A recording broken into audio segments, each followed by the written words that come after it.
Kita akan belajar tentang pernyataan loop while. Sekarang Anda akan tahu mengapa pengkodean adalah alat yang ampuh. Sama seperti namanya, pernyataan loop while digunakan untuk melingkari sesuatu. Mengapa kita membutuhkan ini?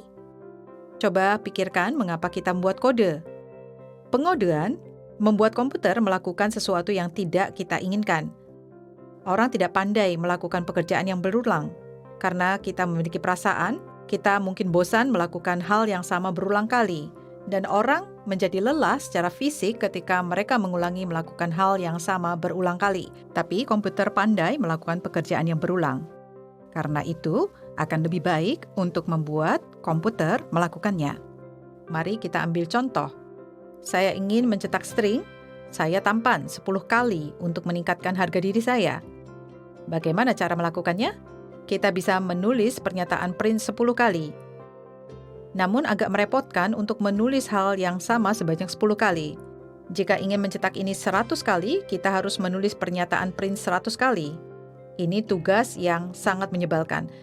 Dalam kasus berulang ini, Anda dapat menggunakan pernyataan loop. Untuk memberikan gambaran singkat, strukturnya terlihat seperti ini.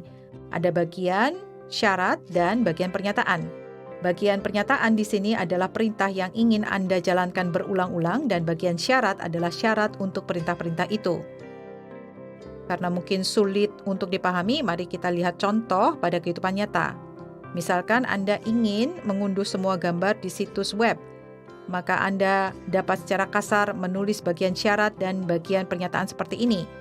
Pertama, perintah yang ingin kita ulangi adalah melihat gambar di sini dan mengunduhnya. Berapa lama ini harus diulang? Itulah informasi yang ada di bagian syarat. Bagian yang memberitahu untuk mengulang jika ada gambar yang belum diunduh. Dengan kata lain, jika semua gambar di situs web ini diunduh, tidak apa-apa untuk menyelesaikan pernyataan loop ini. Jika kita menjalankan kode ini, akan terlihat seperti ini. Misalkan ada 4 gambar di situs web ini.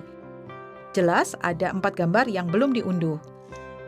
Maka akan memenuhi bagian syarat, bukan? Jadi, kode itu melihat gambar berikutnya dan mengunduhnya.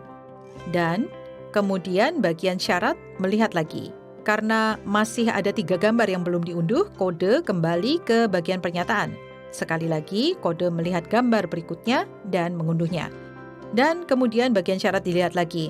Karena masih ada gambar yang belum diunduh, itu kembali ke bagian pernyataan. Kode melihat gambar berikutnya dan mengunduhnya. Dan kemudian bagian syarat dilihat lagi dan masih ada gambar yang belum diunduh. Jadi, kode melihat gambar berikutnya dan mengunduhnya. Sekarang bagian syarat dilihat lagi tetapi tidak ada gambar yang belum diunduh. Semuanya sudah diunduh, bukan? Karena bagian syarat tidak terpenuhi, pernyataan loop while berakhir. Ini jelas bukan kode Python sungguhan, tetapi jika Anda benar-benar melakukan otomatisasi semacam ini, Anda akan melakukannya dengan logika yang sama seperti yang baru saja kita lakukan.